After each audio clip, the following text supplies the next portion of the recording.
हडपसर विधानसभा मतदारसंघात राष्ट्रवादी काँग्रेस शरदचंद्र पवार पक्षाच्या वतीने मतदार नोंदणी अभियान सुरू करण्यात आले आहे। शहराध्यक्ष प्रशांत जगताप यांच्या पुढाकारातून सुरू असलेल्या या अभियानास उत्तम प्रतिसाद लाभला आहे। 30,000 नव्याने मतदार नोंदणी करण्याचा संकल्प पक्षाच्या वतीने करण्यात आला आहे। हडपसर विधानसभा मतदारसंघात कात्रज पासून मांजरीपर्यंत तब्बल 65 ठिकाणी राष्ट्रवादी काँग्रेस शरदचंद्र पवार पक्षाच्या माध्यमातून मतदार नोंदणी अभियान सुरू आहे।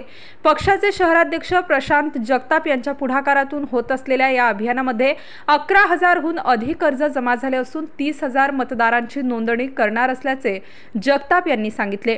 हडपसर मतदारसंघात कात्रज, कोंढवा, वानवडी, हडपसर, माळवाडी, मांजरी, महादेवनगर व सर्व परिसरात स्थानिक पदाधिकाऱ्यांच्या सहकार्याने मतदार नोंदणी सुरू करण्यात आली आहे। या अभियानास चांगला प्रतिसाद लाभला। या सर्व अर्जांची ऑनलाईन नोंदणी केली जाणार आहे। या ठिकाणी हडपसर विधानसभा मतदारसंघामध्ये आम्ही ज्या मतदारांची एकूणच मागच्या लोकसभेमध्ये आता 2 महिन्यापूर्वी गैरसोय झाली, एकूणच मतदार ज्यांनी 5-5, 7-7 लोकसभा, विधानसभा, महानगरपालिकेला मतदान केलं तरी सुद्धा या निवडणुकीमध्ये वंचित राहिला, अशांची पुन्हा एकदा पुनर्मतदार नोंदणी आणि नवी मतदार नोंदणी अशा दोन्ही गोष्टीसाठी तब्बल 65 ठिकाणी कॅम्प्स लावले। या मतदार नोंदणीमध्ये आतापर्यंत साधारणतः 4 दिवस, म्हणजे आजचा 4था दिवस आहे, एकूण 9 दिवसाचा कॅम्प, अजूनही 5 दिवस झालेत। या 4 दिवसामध्ये तब्बल 11,300 फॉर्म्स हे आलेले आहेत। मला खात्री आहे की हा आकडा 30,000च्या घरात जाईल। त्याचं कारण आहे की काही लोकांनी हेतुपुरस्पर या मतदारांची नाव, म्हणजे जे सातत्याने 5 लोकसभा, 5 विधानसभा, 5 महापालिका, म्हणजे तब्बल 25 वर्ष मतदान करणारे, यांच्या संदर्भातला एकूणच अभ्यास करून त्यांची नावं कट केलेली। त्याच्यामुळे अशा मतदारांना पुन्हा एकदा मतदार यादीत आणणे आणि नवीन मतदारांची सुद्धा मतदार नोंदणी होणे, या सगळ्या गोष्टी या ठिकाणी अंतर्भूत करण्याचा आमचा प्रयत्न आहे। हडपसरमध्ये विकास हा फक्त नागरिकांनीच केला का काय, किंवा ज्यांना आपल्या बिल्डिंग उभ्या करायच्या त्यांनीच केला का काय, अशा प्रकारचा प्रश्न या ठिकाणी निर्माण होतो। अर्थात आमचे काही मोजके नगरसेवक असे आहेत की ज्यांनी प्राणपणाने या ठिकाणी कष्ट केले, पण हे करत असताना ज्या गोष्टी राज्य सरकारकडून, केंद्र सरकारकडून करून घ्यायच्या असतात ती जबाबदारी ही स्थानिक आमदाराची असती, तिथं मात्र आता या ठिकाणी सगळा बट्ट्याबोळ झालेला दिसतो। आपण हडपसरमध्ये पाहतोय, हडपसरची वाहतूक कोंडी नित्यनेमाची झालेली आहे। हडपसरमध्ये सत्ताधारी पक्षाचे आमदार हे मागची 4 वर्ष सरकारमध्ये आहेत।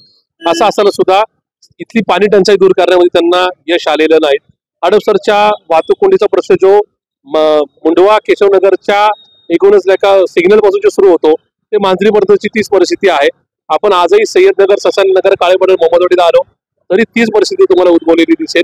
आणि याही सगळ्या परिपेक्षा कोयता गँग सक्रिय होते, ज्या वेगवेगळ्या ठिकाणी हाणामाऱ्या, गुंडांच्या टोळ्या फिरणे, गाड्या उद्ध्वस्त करणे, या सगळ्या गोष्टी आहेत। त्याच्यामुळे नेमके स्थानिक आमदारांनी काय दिवे लावले हा मोठा प्रश्न आहे। मागच्या 2.5 वर्षामध्ये मी ही गोष्ट सातत्याने सांगतोय, 2.5 वर्षामध्ये या मतदारसंघात आणि या शहरामध्ये कोणी नगरसेवक नाही, कोणी महापौर नाही, पण त्यावेळेस इथला कारभार कोण पाहत आहे, तर महानगरपालिकेचा आयुक्त, अर्थात आताचे प्रशासक, ते कुणाचे प्रतिनिधी आहेत, ते राज्य सरकारचे। याचा अर्थ स्थानिक आमदार, सत्ताधारी पक्षाचा आमदार जे महापालिका आयुक्ताला सांगेल तेच होणार। मग जर महापालिकेचे आयुक्त हे सत्ताधारी पक्षाचे प्रतिनिधी आहेत आणि स्वतः आमदार जर त्या पक्षाचे असतील आणि सरकारमध्ये त्यांचा पक्ष असेल, तरी ते जर ह्या कमिशनरांना सांगून इथे प्रश्न, म्हणजे कात्रज कोंढवा रस्त्यावरचा विषय मार्गी लावू शकले नाहीत, किंवा खाली इथं पाणी टंचाईचे विषय मार्गी लावू शकले नाहीत, मग या आमदारांनी या मतदारसंघासाठी केलं काय, हा प्रश्न सामान्य नागरिक येणाऱ्या निवडणुकीमध्ये त्यांना नक्की विचारेल अशी माझी खात्री आहे। पुण्याच्या पूर्व भागातील 1938 पासून ग्राहकांना गुणवत्ता व सेवेची हमी असलेले अग्रवाल स्वीट्स म्हणजे नुसती परंपरा नाही, तर चोखंदळ खवयांसाठी मेजवानी आहे। स्वर्गीय मुन्नालाल अग्रवाल यांच्या प्रदीर्घ वारसा सांभाळत अग्रवाल कुटुंबियांनी